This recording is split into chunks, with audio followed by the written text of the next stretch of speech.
Vale, a ver esto por aquí.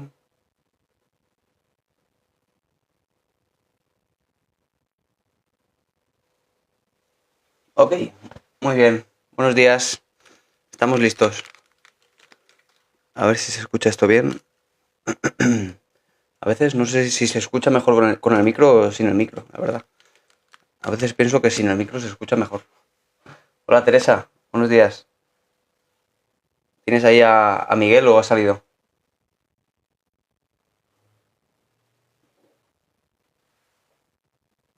Buenos días, Alex.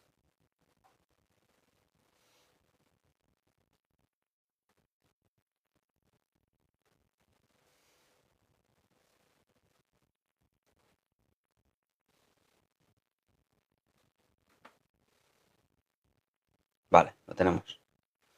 Ha ido a ver a su madre. Eso está muy bien.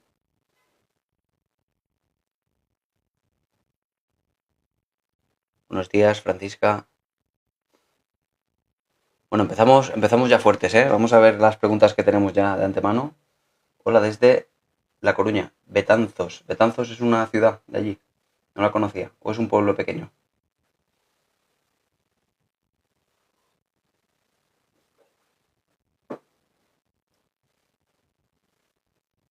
Adelante, Ana, puedes hacer la pregunta que quieras. Voy a intentar, como siempre, responder pues todo lo que pueda. Para hacer esto, como siempre, lo más interesante posible dentro del campo de la psicología, ¿ok? A ver, ¿cómo crees que puedo quitarme el estar defraudada con alguien? Vale, vamos a verlo. Ariadna, ¿cómo quitarme el estar defraudada con alguien? ¿El estar defraudada con alguien a causa de qué? ¿A qué se debe estar defraudada con alguien? Desde luego, depende de qué esperas tú de esa persona que no ha cumplido. Así que si lo que hablas es de cómo quitarme esto, cómo quitar estar defraudada con alguien, vamos a tener que hablar de por qué esperabas algo de ese alguien en vez de exigirle a ese alguien pues ese algo, ¿no? Uno puede cambiar lo que nos dan los demás, ¿no? ¿Te acuerdas, Teresa, de eso?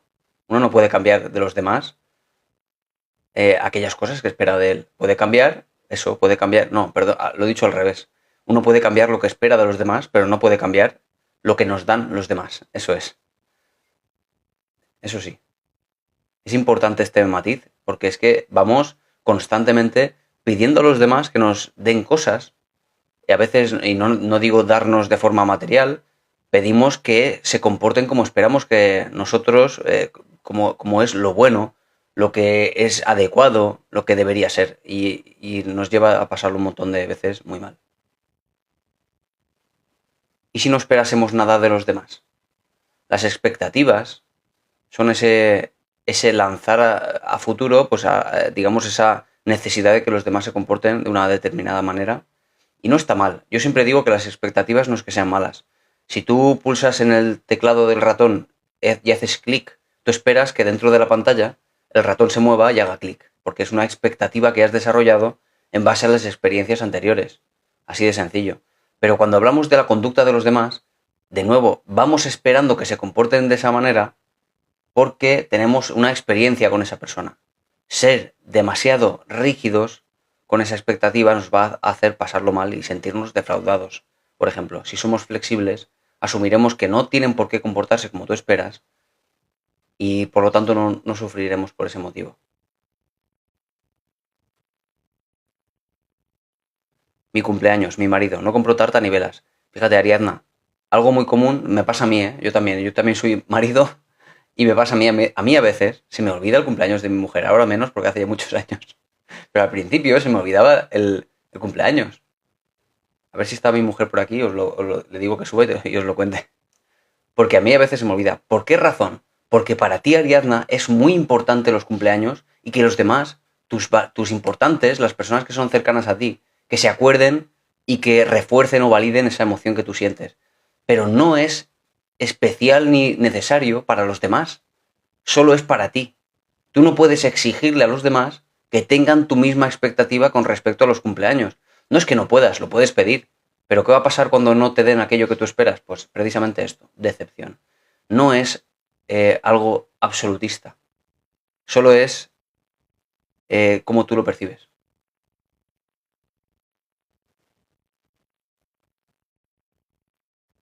Lo pasé sola en casa con mi hijo y mi marido y no tuve nada. Y yo siempre lo doy, claro, aquí está de nuevo esa forma de decir, claro, como yo lo doy, los demás deberían hacerlo. Pero el valor que tiene para ti ese cumpleaños no es un valor absoluto y eso es importante tenerlo en cuenta. Nada tiene valor de por sí, es el valor que nosotros le añadimos de forma psicológica. Eso es un valor, nunca es objetivo. Y tener en cuenta esto, es decir, entender que todos los demás van a tener sus propios valores, es decir, quizá a tu marido no presta atención a esto, no te ponga una tarta y luego te cuide en otros muchos sentidos. Puede ser o no. El problema es toda la narrativa que tú asocies a esto y digas, dado que no me ha dado una tarta, será que no me quiere, que no me cuida, no es un marido perfecto, no, en fin, toda la narrativa, todos los pensamientos negativos que vayan asociados a esa emoción de tristeza.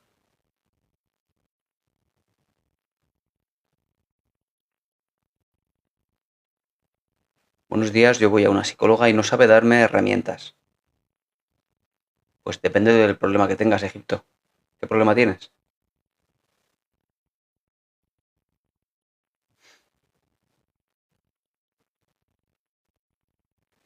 La pantalla está como muy saturada de letras.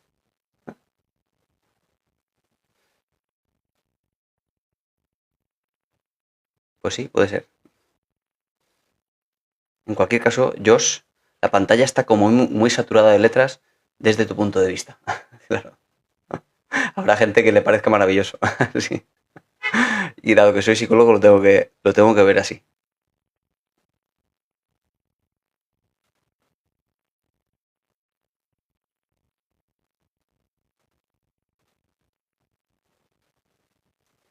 ¿Qué defines tú como trastorno mixto de la personalidad? Bueno, pues el otro día estuvimos hablando de un poco de esto, que no está en el DSM, está más bien en el CIE-10. El mixto era ese ansioso depresivo, que claro, dentro de la personalidad es extraño porque, como digo, en el DSM no aparece como tal.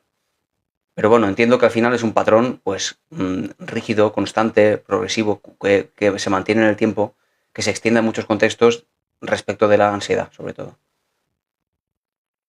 Es decir, es más que centrarnos demasiado en cuál es la etiqueta, es más bien cómo vas a trabajar eso, porque si lo que tienes es ansiedad y lo que tienes es depresión, se pueden trabajar, sea cual sea la etiqueta y se parta de donde se parta. Hasta dónde se llegue, eso dependerá de muchas cosas. De si es un trastorno de la personalidad o si lo que es un trastorno de ansiedad y ya está.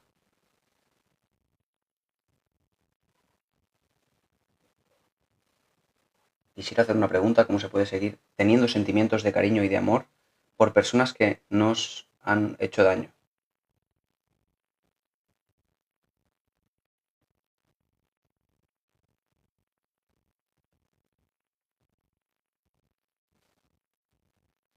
A ver. Pues de esto, Alex, hablamos también esta semana respecto del amor y estuve en la radio la semana pasada hablando del amor, de esos procesos en los cuales prestamos demasiada atención, idealizamos a la persona. Bueno, pues lo que está pasando evidentemente es eso, que no te centras, tu foco de atención está tan metido en las cosas buenas que no te das cuenta de que estás generando esa narrativa de la mujer perfecta.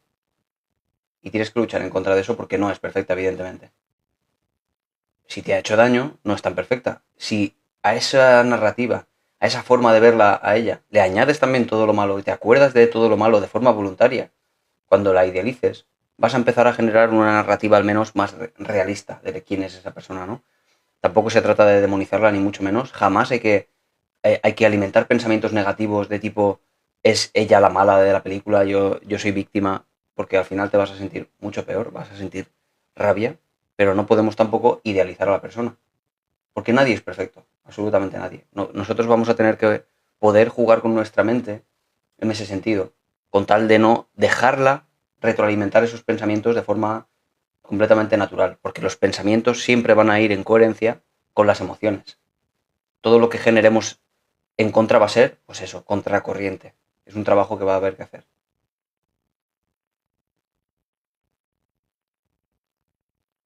Me hablen de amor. Te rompieron el corazón ayer.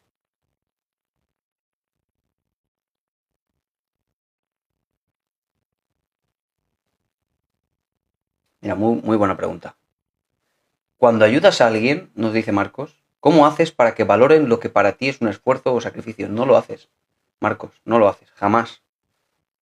No puedes hacer eso, porque te vas a dar trompazos cada vez que lo hagas. Tú haces y ayudas a alguien solo por una única razón, si lo que quieres es no sufrir, me refiero, Marcos. Solo por una única razón, porque tú te sientes a gusto contigo mismo ayudando a los demás, sin esperar jamás nada a cambio. Porque como esperes algo a cambio y no se produzca, lo vas a pasar mal. Si al final algo se produce a cambio, maravilloso, aprécialo, agradécelo. Pero si lo esperas, vas a sentirte decepcionado, defraudado. Es decir, vas a abrir la puerta a que te sientas muy mal. Cuando en realidad, en primera instancia, era muy buena idea ayudar a los demás, ¿no? No puedes hacer que los demás sientan, que los demás hagan a favor de ti por tu sacrificio. No se puede.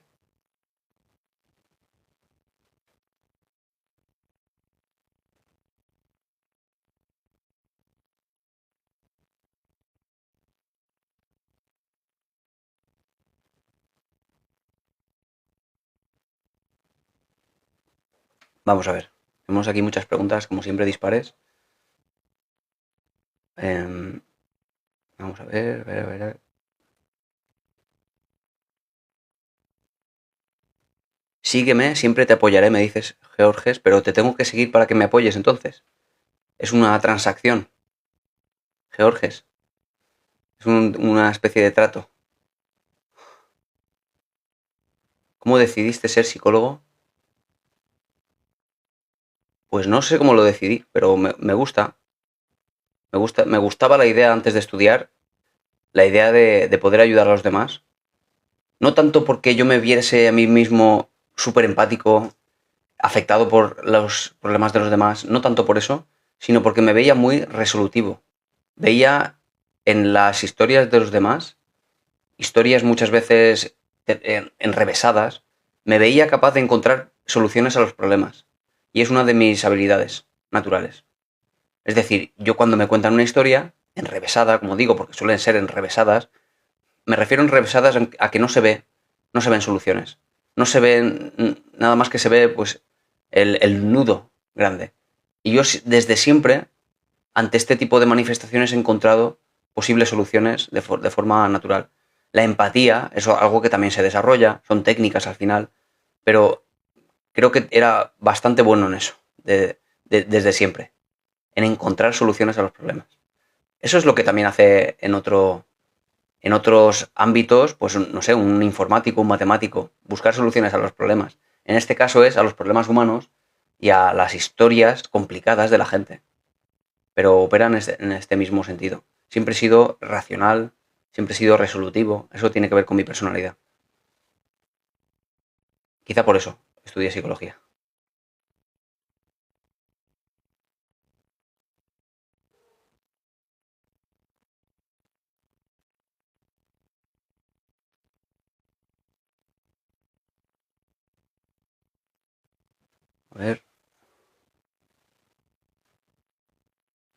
A ver, yo debo de ser rara porque tiendo a alejarme de la gente que me hace daño. Pues haces muy bien, creo, cuchufleta.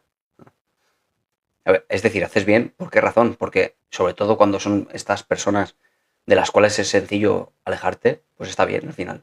Tú conoces a una persona nueva como una posible amistad y te hace daño o es desagradable para ti, pues te alejas de ella sencillamente. Pero no siempre vamos a tener esa opción, o al menos no siempre va a ser tan sencillo.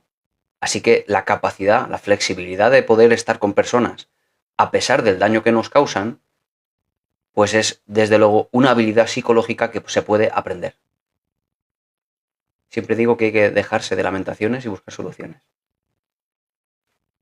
Eso es. Claro, eso es, Francisca. Cuando es un hijo, entonces ¿qué? No es tan fácil alejarse. No es tan fácil decir, Bueno, como me hace daño, me alejo. Ya, pero no es tan sencillo. Y siempre está esa otra opción. De aprender a gestionar la relación de forma psicológica.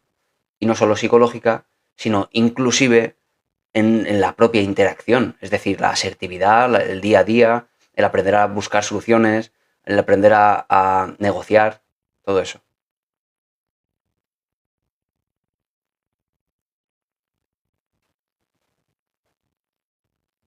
Hola, mi pareja asume el rol de papá con su familia.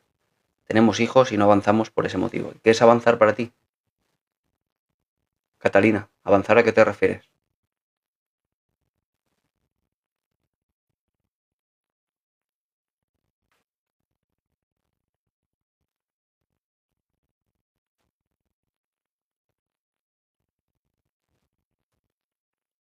No te cuida mucho Ariadna, sabe que sus detalles son importantes para ti.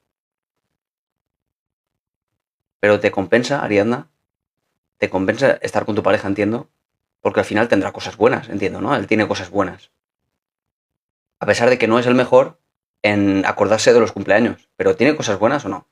Quitando el enfado, quitando el momento de enfado de, madre mía, lo que acaba de hacer este hombre, cómo no se acuerda, qué fuerte lo que acaba de hacer. Aparte de eso, cuando no estás enfadada con él y estás feliz con él por otras razones, te podrías acordar de otras muchas cosas a pesar de ese despiste que tiene con los cumpleaños, porque no le da ningún valor sencillamente. Porque como digo, el valor no lo tienen los cumpleaños, es el valor que tú le das, es personal. Valdría la pena a pesar de todo. Entiendo que sí, porque es una cuestión menor, ¿no? Hola Lisette, buenos días. Vaya, 200 personas. Tienes razón, amén. Buenos días, Sena. Gracias a ti, Ana. A ver.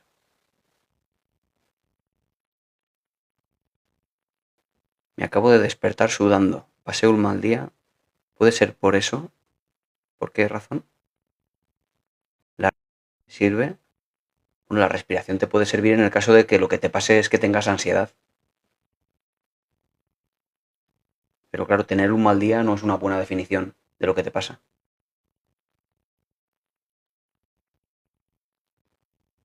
Es muy difuso.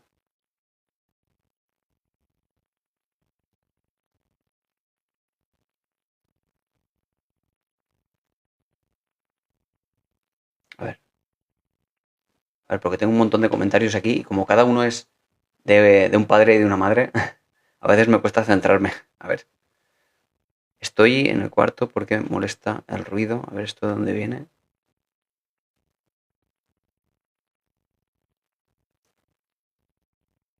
A ver, ¿puedo tener depresión crónica y ser activo? Anda. A ver, lo que puedes es tener depresión crónica y mejorar. Y mediante el tratamiento, mejorar. La depresión a lo que empuja es a la inactividad, desde luego.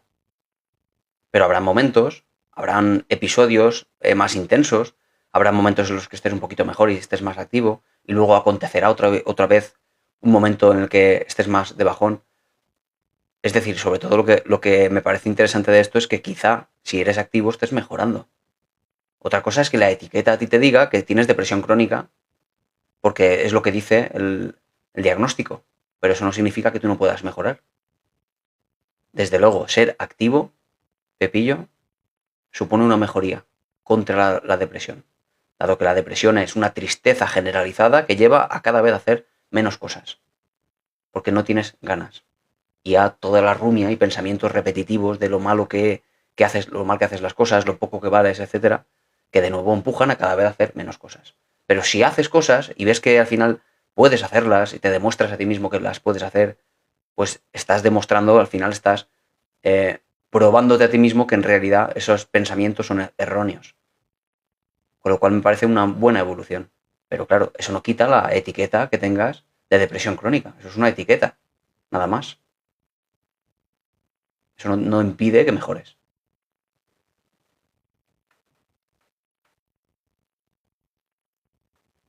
A ti te mandaron, Romina, a hacer terapia cognitivo-conductual porque es la única verdaderamente eficaz para el tratamiento psicológico.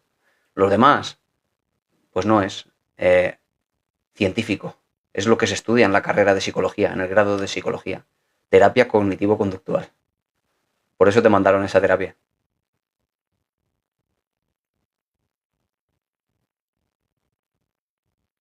Buenos días. Mire, a mí me recomendó mi cuñada en este trabajo, pero ella se lleva cosas de aquí. Anda.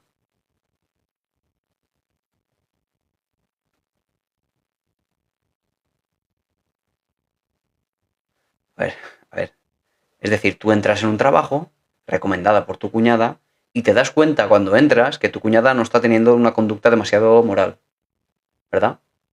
Está robando cosas o llevándose cosas. ¿Eso es lo que pasa? Pero no entiendo qué tiene que ver contigo. Pero ¿qué tiene que ver contigo? Es decir, ella roba cosas y sus jefes no se dan cuenta y qué tiene que ver contigo. Lo dices por si piensan que te lo has llevado tú.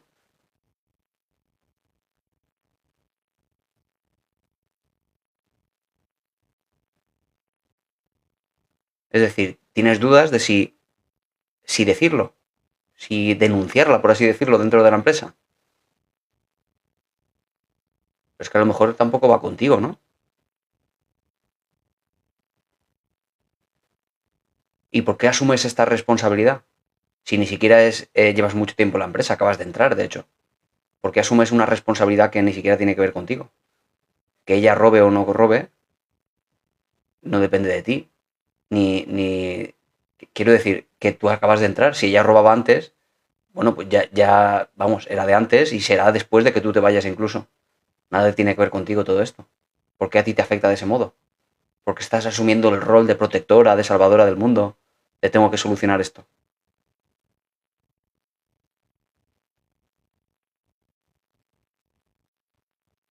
Porque es ilegal, te refieres. Ya, pero es una cuestión de ella, ¿no? Está cometiendo una ilegalidad, pero no entiendo la relación con ella o por qué asumes al final tú que tienes una responsabilidad. Solo porque te ha metido ella. Vas a tener que mm, soltar tanta responsabilidad que no va contigo.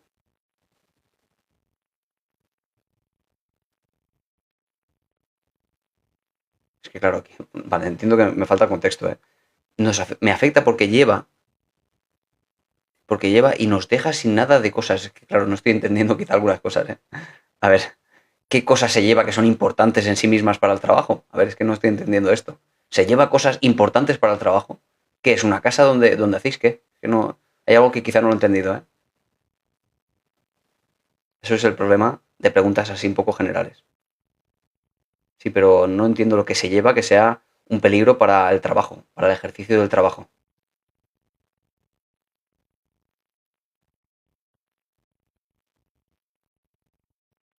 Si mi sistema de valores va en contradicciones, ¿vale? Con mis actos, me convierte en un personaje, pero personaje te refieres de forma despectiva, ¿no?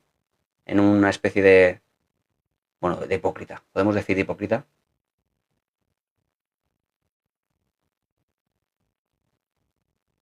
Sí, bueno, entiendo que las contradicciones son inherentes al ser humano, ¿eh? Por otra parte, ¿eh?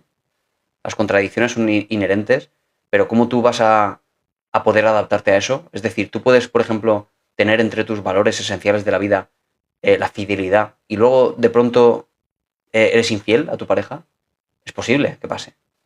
¿Por qué razones? Hay muchas razones por las cuales una persona es infiel, por ejemplo. Razones que unidas, factores que unidos todos ellos, acontecen en una misma situación y de pronto alguien es infiel. ¿Puede ser eso? Puede ser.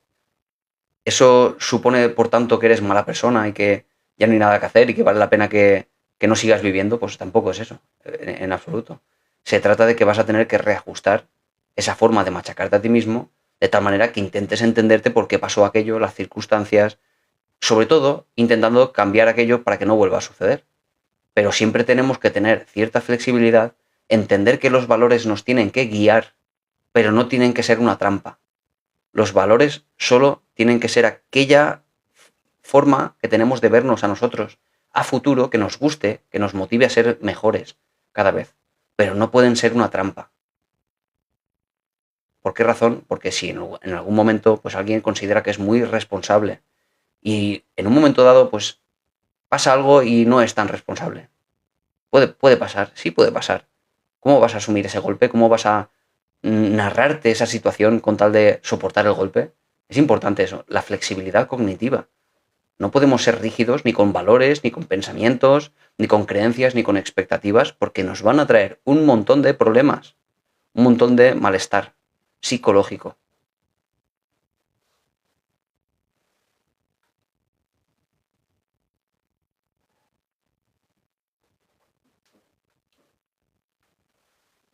¿Opinas igual, no, Romina?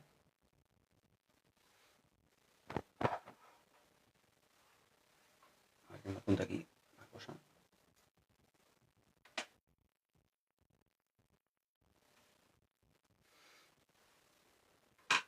Se me ha enfriado el café, como siempre me pasa. A ver. Bueno, Marcos, ¿qué te ha parecido la respuesta? A ver si lo tengo por aquí. No sé qué te ha parecido la respuesta que te he dado, Marcos.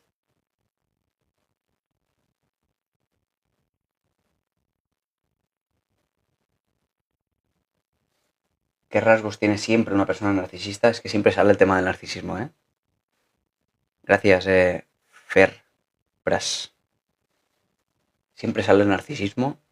Siempre hay mucha gente hablando de personas que creen que son narcisistas, pero no es probable. Entiendo que con esto, Alex, me preguntas porque quizá conozcas a una persona que tiene rasgos narcisistas. Todos tenemos algún rasgo narcisista en algún momento. No nos convierte en narcisistas por eso, porque el narcisismo es un trastorno de la personalidad. Muy grave, por cierto. Que impide a la persona pues, que tenga una vida normal, por otra parte. Que tenga un trabajo normal, que tenga relaciones normales, que tenga... En fin, ¿por qué razón? Porque todos los trastornos de la personalidad, incluido el límite que nos preguntan por aquí, todos suponen una generalización a todos los contextos. No puede ser que seas así con una persona, luego seas con otra, seas, por ejemplo, en el caso de la empatía, algo común, los trastornos de la personalidad. No puede ser que no seas empático contigo, con el afectado, con quien pregunta, y luego seas empático con tu abuela, con tu madre, con tu hijo. No puede ser. Entonces no es un trastorno de la personalidad. Siempre tiene que haber una generalización a todos los contextos y un patrón de conducta y de pensamiento sostenido en el tiempo, generalizado. No puede ser solo un síntoma. Pero encontramos un montón de veces personas enfadadas con otras personas que dicen, ah, tú lo que pasa es que eres narcisista, porque no eres empático, porque me manipulas. Pero la manipulación es también, y de hecho estuve hablando el otro día en la radio de eso, el tema de la manipulación supone muchas cosas, porque hay manipulación, hay gente que manipula, hay gente que manipula. Hay gente que lo intenta y no lo consigue, también hay gente que lo intenta y no lo consigue. Pero hay mucha más gente, pero mucha, infinitamente mucha más gente, que cree que el otro le manipula sin que el otro realmente tenga intención. Porque para manipular a otro, desde luego tiene que haber una conciencia plena de que yo quiero algo y yo hago con mi conducta cosas con el único fin de conseguir de ti alguna otra cosa. Y eso no es tan habitual. ¿Ok? Me preguntan por aquí si el narcisista es orgulloso. A ver, lo que es el narcisista sobre todo es arrogante, envidioso, y a pesar de lo que se cree, el narcisista no tiene la autoestima alta. Respecto de la autoestima y el narcisista, lo que nos vamos a encontrar es que como tiene tanta necesidad de validación exterior, es decir, que te digan todo el rato lo bueno que eres y lo maravilloso que eres y lo mejor que eres en todo, y no siempre te lo van a dar, tu autoestima está siempre frágil. No es que la tengas baja, pero es frágil. Está siempre dependiente de los demás.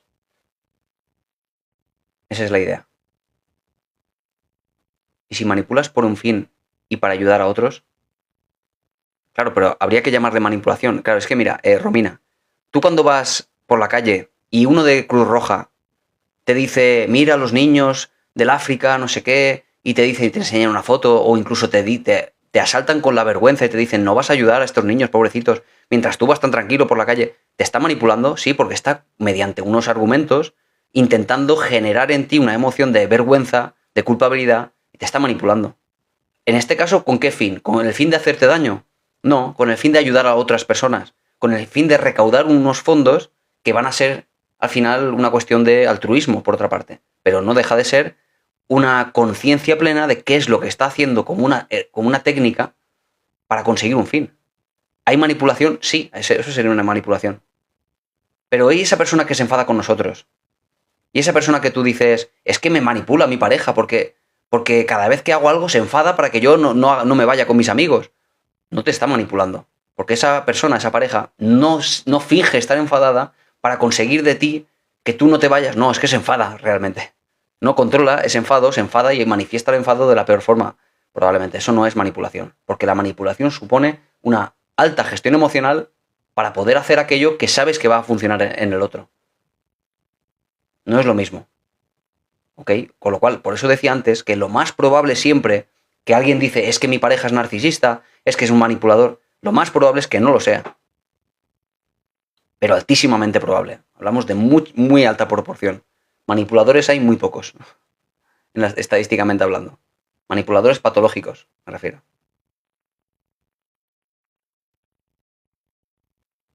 Buenos días, Carlos.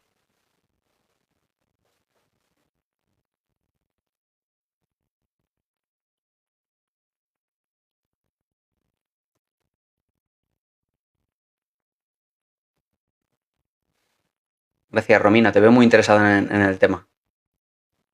El narcisista humilla a los demás, así es. El narcisista patológico, el que está diagnosticado por un psiquiatra o por un psicólogo clínico, ese humilla a los demás y no tiene otro remedio, no sabe hacerlo de otra forma.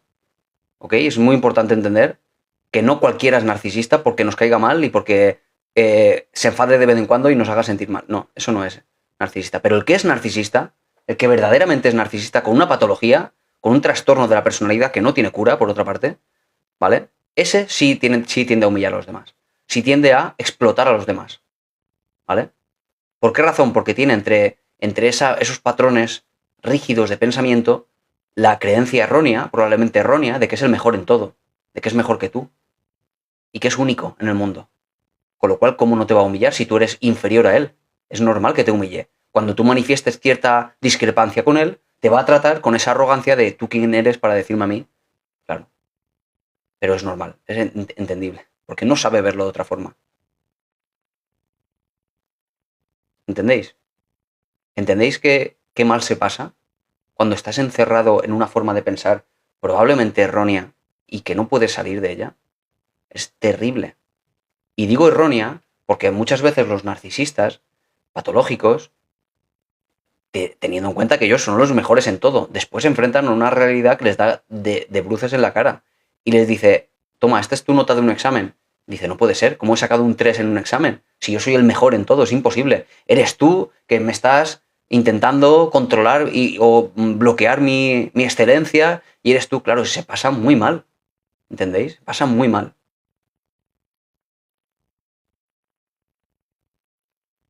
Mi forma de entender la libertad me limita en el mundo laboral y acabo dejando que me echen del trabajo. Entiendo que eres de izquierdas y que la izquierda en este caso a ti te está suponiendo un problema o un deterioro laboral. He hablado muchas veces de que las creencias, los valores, la ideología incluso, no son ni buenas ni malas. Pero hay un momento dado en el que un tipo de ideología, una forma de pensar concreta, nos causa un malestar concreto. Ante eso hay que buscar soluciones. Porque así es. Cuando tú, por ejemplo, trabajas en un trabajo en el que, bueno, pues ahora está un poco más limitado, pero no hace mucho, había mucha gente que trabajaba 12 horas seguidas, sobre todo en fábricas, así que no estaba todo del todo legal. Eso había mucha gente que lo hacía. En ciudades grandes quizá menos, pero entiendo que sí, que eso es algo que se hacía.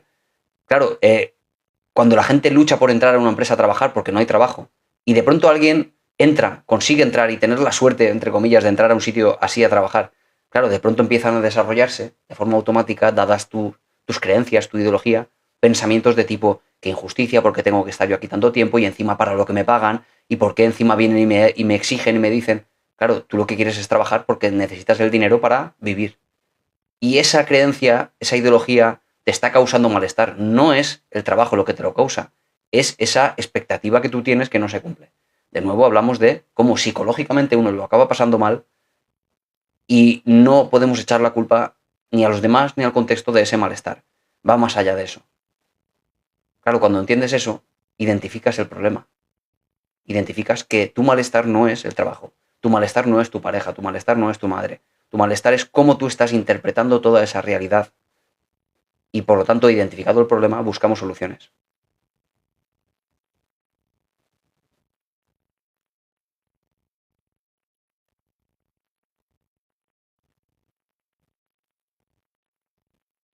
Claro, si tú tienes una amiga, por ejemplo, Sun Life, que tiene ese problema, no hay nada que hacer, nada que hacer. Pero, por ejemplo, esta persona nos lo decía porque esta misma persona tiene este problema. Cuando uno tiene un problema personal, entonces sí puede cambiarlo, porque es él el que está dispuesto a cambiar. Que es lo que me pasa a mí en las consultas, ¿no? Hay gente que me dice, pero tú ¿qué vas a cambiar a nadie su forma de ser? Tú no puedes cambiar a nadie en tu consulta. ¿Para qué van a tu consulta si no les vas a cambiar? Y digo, no, evidentemente yo no cambio a nadie. Pero ahora bien, si vienen a mi consulta, son ellos los que vienen a mi consulta y me pagan a mí un dinero por mi tiempo. Evidentemente que van a cambiar, porque son ellos los que vienen a mí.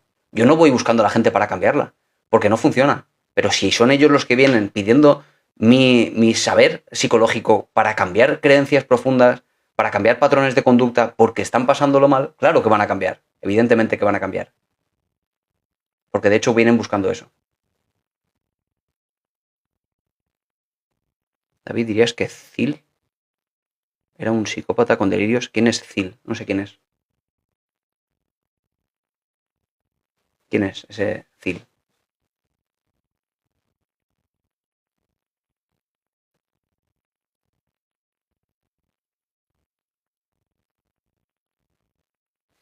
A ver, trastorno límite de la personalidad, hablamos de un desajuste emocional muy fuerte, emociones muy intensas, un descontrol tremendo emocional, ¿vale? Cosa que no pasa con el narcisista.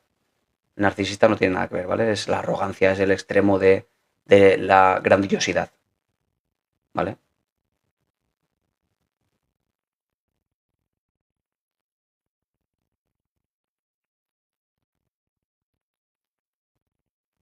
A ver, me preguntaban por aquí si me pueden preguntar por privado.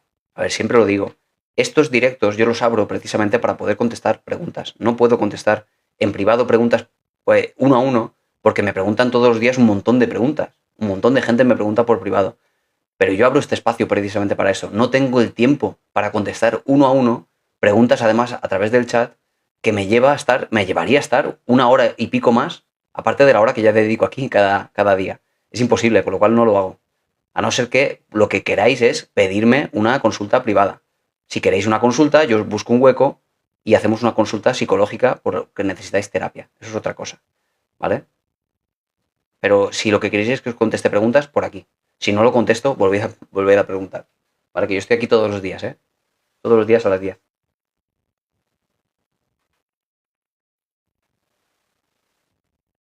A ver. Es cierto que un tema de tener carácter y no solo tocarse el corazón. A ver, para no molestar, no he entendido esto. A ver, quiero hacerte una pregunta. Es cierto que un tema de tener carácter y no solo tocarse el corazón para no molestar. No lo he entendido. No lo he entendido, Guadalupe. A ver si me lo puedes aclarar. Diferencia entre depresión y tristeza. La tristeza es una emoción normal y corriente, básica, que nos hace, bueno, pues recluirnos, gastar poca energía. La depresión es un trastorno psicológico, un trastorno mental que, bueno, relativamente grave en el sentido de que una vez has tenido la tristeza y ha empezado a generarse la rumia, pensamientos de negativos de lo poco que tú vales, lo negativo que es el mundo, lo negativo que es el futuro, entras en un círculo vicioso de pensamientos sobre ese estado en el que te encuentras y además sin salida porque estás pensando en un futuro distópico, negativo, de un mundo que en realidad no es así, es solo tu percepción coherente con la emoción de tristeza. Todo muy oscuro, todo muy ominoso, cuando en realidad el mundo es el que es, igualmente. Tengas depresión o no la tengas, sigue siendo exactamente el mismo mundo, con cosas buenas y con cosas malas. Es decir, es un patrón de conducta y de pensamiento. ¿Conducta en qué sentido? En que dejas de hacer cosas. En que dejas de hacer, pues si antes salías con amigos, dejas de salir con amigos. Si antes, en fin, hacías deporte, dejas de hacerlo. Con lo cual cada vez te sientes peor, cada vez tienes menos estimulantes neuroquímicos por hacer todos esos eventos y te vas al final cada vez sintiendo peor. Hablamos de un enlentecimiento psicomotor, de coger peso, o incluso aumentar de peso, o de reducir peso, perdón. En fin, incluso ideas autolíticas. Son una serie de criterios que uno tiene que cumplir para poder ser diagnosticado de depresión. La tristeza, en principio, es una emoción que inicia y acaba de manera natural en cualquier persona. Si no acaba y empiezan ese círculo vicioso de rumia, entonces ya no es tristeza. ¿Vale? La tristeza debería de acabar al cabo de pocos segundos o minutos. ¿Es posible no tener depresión, pero tener pensamientos de desaparecer del mundo? Sí, y sobre todo cuando son puntuales, Maribel. Cuando estás desesperada. Pero, claro, evidentemente, no es lo mismo un pensamiento que el querer hacer algo. Un pensamiento es automático, nadie lo quiere. Y hemos hablado alguna vez, Maribel, de pensamientos raros que cualquiera tiene, incluso yo, que te he comentado alguna vez. Todos tenemos pensamientos raros, negativos, graves incluso. Los pensamientos no son nada. Son solo manifestaciones cognitivas de la mente que no para de mandar cosas todo el día, como una especie de cámara cinematográfica. Que tú a eso le des demasiado valor y digas, ¿cómo he podido pensar eso? A ver si lo que quiero es eso. A ver si... Y no, evidentemente no. No debemos darle valor a esos pensamientos.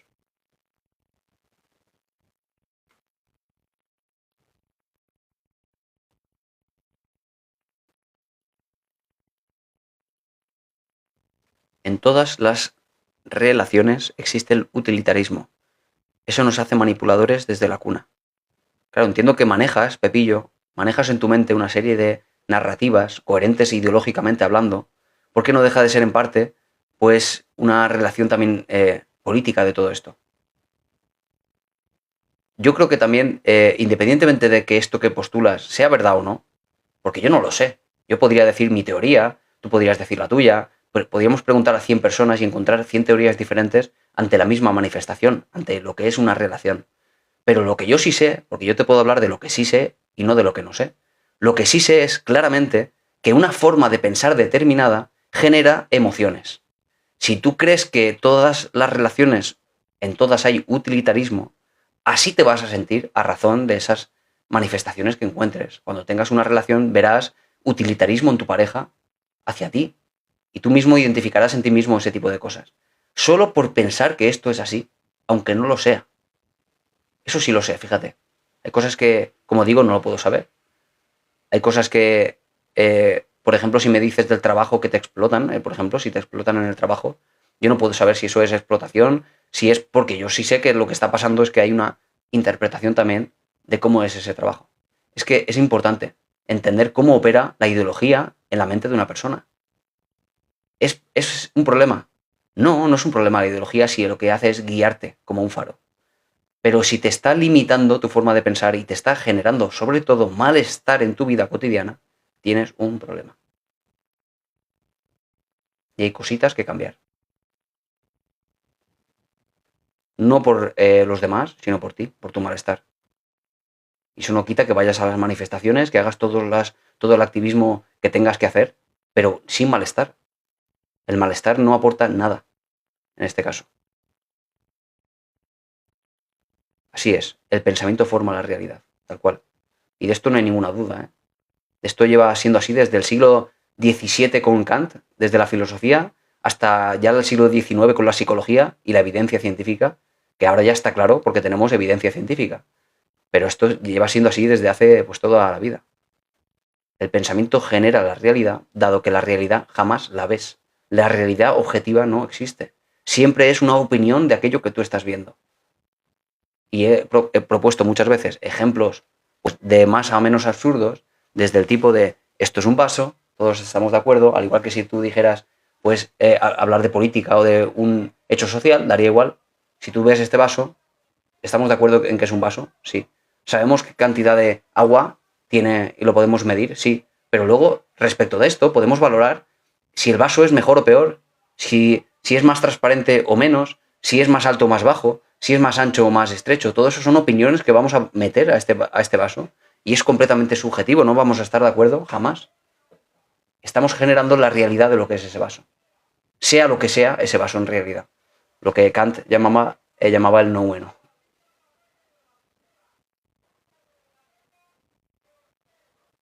Entonces vivimos en la subjetividad y eso me provoca incertidumbre y cierta ansiedad. Sí. La ansiedad es algo que sale de la forma de interpretar la realidad y por esa razón, Pepillo, ¿era Pepillo? Sí, Pepillo. Por esa razón, ante un mismo contexto, por ejemplo, en un mismo trabajo, una persona tiene ansiedad y otra persona no, y está a gusto. ¿Por qué razón? Porque el otro no piensa así, porque el otro no percibe la situación como amenazante. Si percibes como amenazante la situación y, por ejemplo, vas por la calle por tener esta ideología y vas viendo a la policía como esos entes que te persiguen y que limitan tu libertad, que limitan tu vida, que van a por ti en realidad, si los percibes así, así te vas a sentir. Te van a causar incluso ansiedad cuando los veas. Y otras personas cuando vayan por la calle verán a la policía y sentirán que son la protección, son los que ponen el orden en la calle, se van a sentir diferente. Yo no sé qué es, por ejemplo, de nuevo, la policía y la importancia que tiene. No me voy a meter en esos jardines porque no sé cuál es la verdad. No existe esa verdad. Pero así pienses respecto de esto, así te vas a sentir.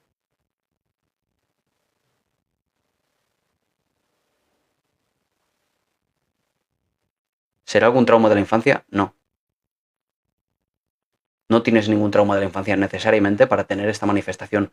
Son solo, incluso de adulto, puedes haber ido desarrollando pequeñas formas de pensar que van en coherencia, te acabas encerrando en una ideología porque has ido retroalimentando esa sensación de coherencia. Es un problema en parte ese tipo de cosas, porque si te encierras demasiado en una ideología, te das cuenta de que solo ves cosas que no solo ves, sino que le prestas atención solo a aquello que es coherente con esa ideología y aquello que no lo es, de algún modo lo evitas, no lo recuerdas, no lo mantienes en tu memoria. Es un sesgo esto, es un sesgo. La ideología limita en parte nuestra forma de ver las cosas porque no las vamos a ver de forma objetiva.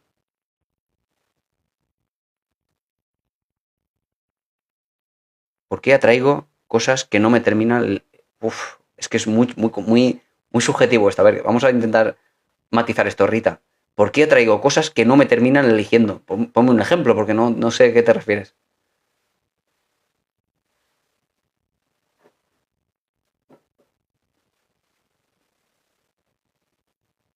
A ver, que me eche un poquito de agua.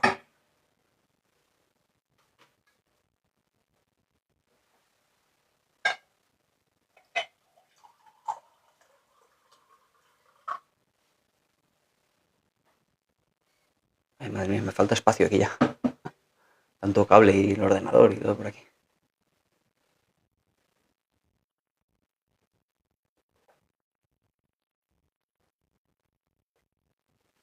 A ver si nos ha contestado Rita.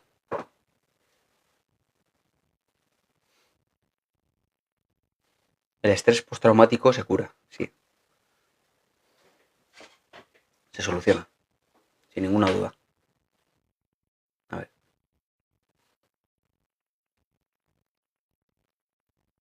Personas eran que no me terminan eligiendo. Personas, a ver cómo está esto. ¿Por qué atraigo personas que no me terminan eligiendo? Ah, vale, lo he entendido. Rita, ¿te refieres a que, bueno, empiezas a conocer una persona y luego te acabas rechazando? ¿Eso es lo que pasa? Y te ha pasado varias veces para decir esto. Pero dices siempre. No puede ser siempre. Habrá pasado alguna vez y en otras ocasiones no, ¿verdad?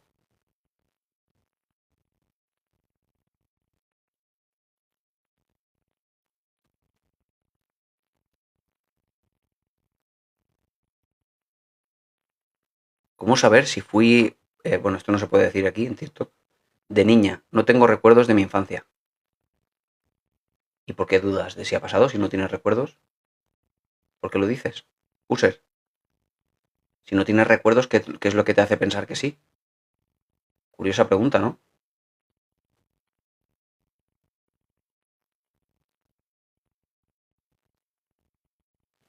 Claro, me pregunta Rita, ¿por qué? ¿Por qué hacen eso? Empieza bien, pero después no te eligen y se van con otra persona. Es que habrá mil razones. ¿Entiendes? Habrá mil razones para eso. Tendrá que ver con tu conducta, tendrá que ver con la conducta de otros, tendrá que ver con el azar, tendrá que ver con la personalidad de ellos, tendrá que ver con ya no solo su personalidad y la tuya, sino la propia interacción. Cómo reaccionáis a los estímulos los dos, cómo os habláis, la disponibilidad de él, de otras parejas, que también eso es algo que no depende del azar y de encontrarte con una persona que quizás esté con otras también conociendo. Lo que yo quiero decir con esto, Rita, es que no hay un patrón, que no puede ser siempre, que sencillamente es que ha coincidido que han habido a lo mejor dos o a lo mejor tres personas con las cuales te ha pasado esto, pero no aumenta la probabilidad de que te vuelva a pasar en el futuro. A no ser que estés haciendo algo relativamente mal hecho, por así decirlo. Algo que espante a otras personas. Si es así, desde luego habría que identificar qué es lo que espanta a esas personas. ¿Tú has identificado en tu conducta, en tu forma de ser, algo que podamos decir espante a estas parejas potenciales? No lo sé, te pregunto, ¿eh? Que puede que lo hayas identificado o puede que no esté, ¿vale? Yo lo pregunto, ¿eh?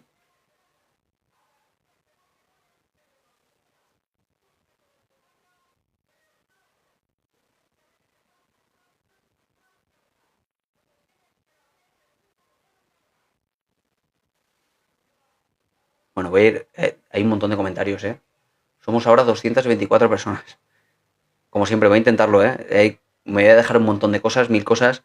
El objetivo de esto es hacerlo interesante, hablar de psicología así en general, ir tocando temas un poco de dispares, pero no contestar todas las preguntas, ¿eh? No se puede, ¿vale?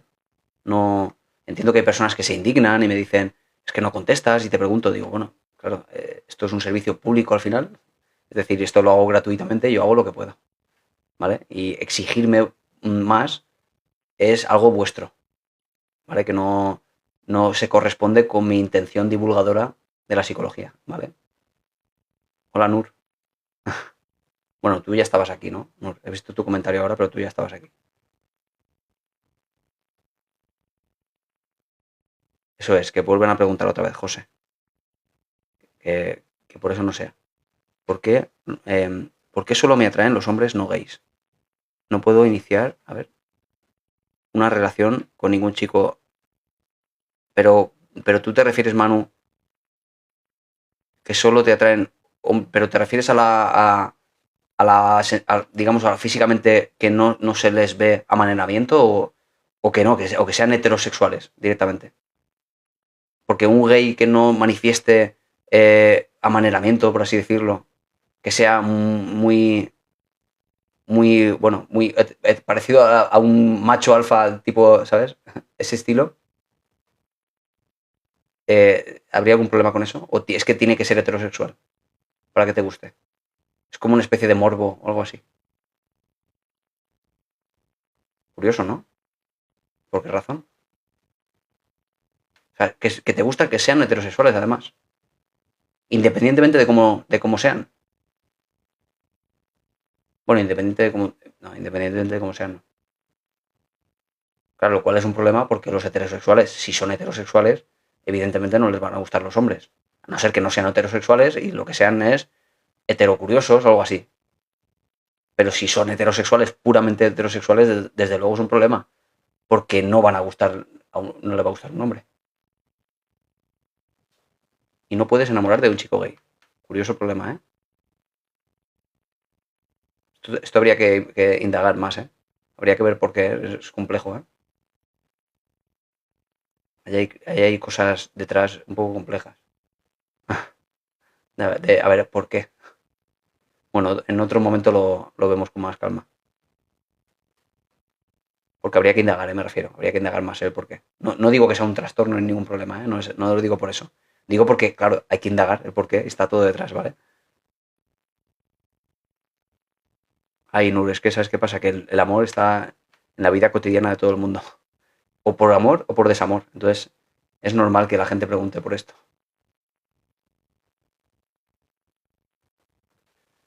Hola David, ¿por qué hay personas que saben que están mal, que necesitan cambiar, pero no hacen nada? Probablemente porque no vean que tienen un problema. Porque yo puedo considerar, yo estar mal, pero considerar que la culpa la tienen los demás. Que mi familia son unos, lo que sea, que mi trabajo son unos explotadores y los compañeros son malas personas, que están en contra de mí. Yo puedo pensar eso y considerar, por tanto, que no tengo ningún problema, que los que tienen que cambiar son ellos. Con lo cual no quiero cambiar nada. ¿Entiendes? El primer cambio sería tener en cuenta que yo tengo un problema y quiero cambiar. Si ellos no lo ven, no van a cambiar nada de nada. Andrea.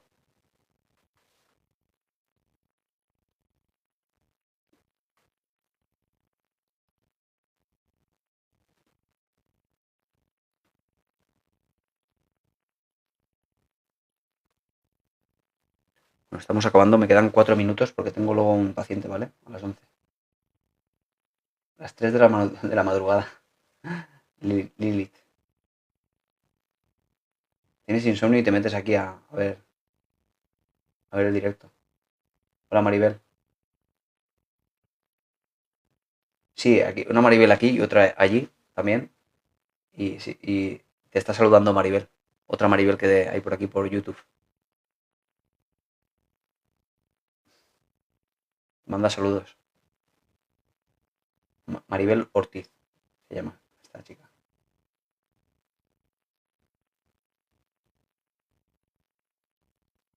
Hola Cherry.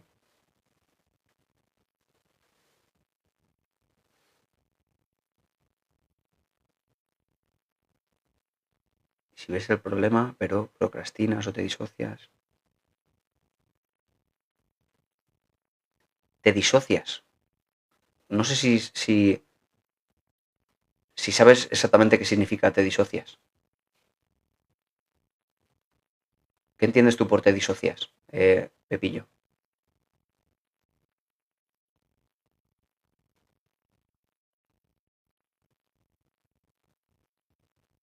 Pero sí, lo que pasa es que tienes un problema, pero eres incapaz de cambiar por ti mismo, necesitas ayuda, que alguien te ayude a cambiar. ¿Entiendes, Pepillo? Porque no sabes cómo. Quieres cambiar, tú ves el problema, pero no sabes cómo. No sabes cómo cambiar esos patrones de conducta y de pensamiento. ¿Entiendes? Bueno, voy a ir despidiéndome. Que aunque este paciente a las 11 siempre llega un poquito tarde, tengo tiempo, pero voy a ir ya despidiéndome. Porque luego me empiezan a decir eso de gracias, gracias, gracias, y no me quiero ir nunca. Bueno, un placer. Hay muchísimos mensajes que me dejo por aquí, ¿eh? Pero un montón. Es una lástima no poder contestarlos con más tiempo. Yo siempre digo que, oye, si pudiera dedicar toda la mañana a esto, toda la mañana a TikTok, yo estaría aquí toda la mañana con vosotros respondiendo constantemente a preguntas y luego ya por la tarde me dedicaría a pasar consultas, lo haría.